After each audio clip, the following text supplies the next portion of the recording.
Bonjour, Uppercut by Pastor G. Aujourd'hui, nous lisons Proverbe 3, chapitre 3, verset 3.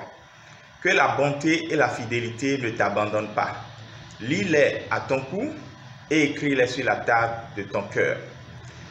Je ne sais pas si vous l'avez remarqué, mais prenez le temps d'ouvrir votre Bible en papier et de remarquer avec moi que le verbe abandonner, que la bonté et la fidélité ne t'abandonnent pas, est au pluriel et a donc pour sujet la bonté et la fidélité.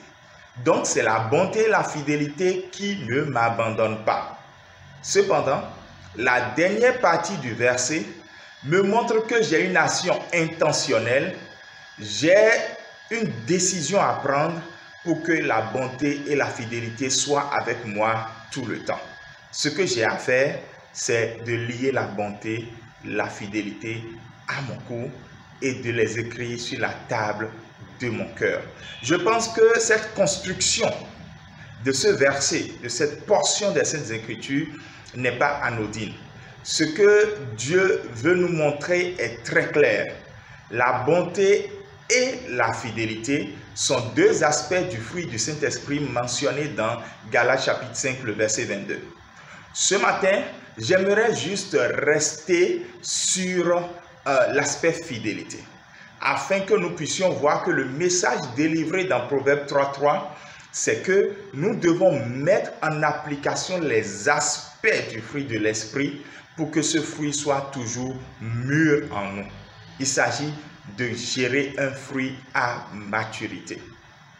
La fidélité, en fait, vient de l'hébreu emuna, et je peux dire que ça signifie à peu près ceci: tenir solidement, être solide ou être digne de confiance. Et c'est même de ce verbe emuna qu'est venu ama et qu'est venu même amen. Donc en fait, la fidélité, c'est quelque chose de très important dans les Saintes Écritures. Nous allons voir même que la fidélité est venue en occurrence, c'est-à-dire la fréquence où ça apparaît dans le Nouveau Testament 66 fois. Mais cela ne suffit pas pour justifier de ce que la fidélité est importante. Remarquez que dans les paraboles eschatologiques, c'est-à-dire les paraboles qui parlent de la fin de temps, que Jésus a raconté surtout dans Matthieu, d'accord, vous allez remarquer que le mot fidélité revient. Par exemple, dans la parabole des talents, bon et fidèle serviteur. C'est une qualité essentielle que le Seigneur attend de voir chez nous, ses enfants, dans notre marche, dans notre service, dans notre adoration. Que la bonté et la fidélité ne nous abandonnent même pas. Pourquoi? Parce que nous allons prendre la décision de les lier à notre cou, de les écrire sur la table de notre cœur et surtout de les mettre en application au cours de cette journée. Je vais finir en disant que la fidélité est un attribut de Dieu. Que ce soit sous l'ancienne alliance ou dans la nouvelle alliance, notre Dieu est un Dieu fidèle, au point où il est écrit, même quand nous sommes infidèles, lui, il demeure fidèle parce qu'il ne peut se renier lui-même. Je veux quitter ce matin votre salon, votre véhicule, le bord de votre lit, je ne sais pas où vous êtes en train de suivre cette méditation, avec ces deux versets. Proverbe chapitre 20, verset 6. Beaucoup de gens proclament leur bonté, mais un homme fidèle, qui le trouvera? Ce verset personnellement m'a toujours marqué. Je me garde de le commenter. Je veux juste le laisser à notre méditation au cours de cette journée. Proverbe 26. Beaucoup de gens proclament leur bonté, mais un homme fidèle, qui le trouvera?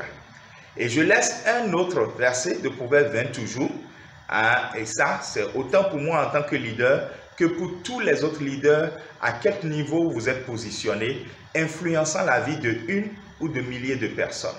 Proverbe 20, 28 dit, la bonté et la fidélité gardent le roi. Je peux dire, la bonté et la fidélité gardent le leader. Et il soutient son trône par la bonté. Donc le leader soutient son trône par la bonté et la fidélité. Je pense que le Seigneur a assez dit pour nous ce matin. Ça constitue donc un uppercut, pas pour nous assommer, mais pour nous réveiller et pour nous montrer comment nous devons nous accrocher davantage à lui dans notre marche pour aller loin Que le Seigneur nous bénisse. Que ce week-end soit un week-end apaisé pour chacun d'entre nous. Dans notre marche ce vendredi, allons avec le Seigneur en bonté et en fidélité. Et qu'il puisse nous montrer tous les pas d'infidélité de notre vie et que nous puissions les changer. Et que plus tard, à l'heure des comptes, il puisse nous dire, bon et fidèle serviteur, entre dans la joie de ton maître. C'est ce que je veux en tout cas. Seigneur, je prie, je veux lier ta parole à mon cou. Je veux vivre dans ta parole. Je ne veux pas qu'elle m'abandonne et je prie qu'elle ne m'abandonne jamais.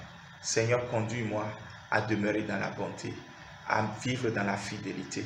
Parce que Seigneur, c'est ton caractère. Que le fruit de l'Esprit soit mûr en moi. Au nom de Jésus, j'ai prié. Amen. À lundi donc pour retrouver Hypercute by Pasteur G.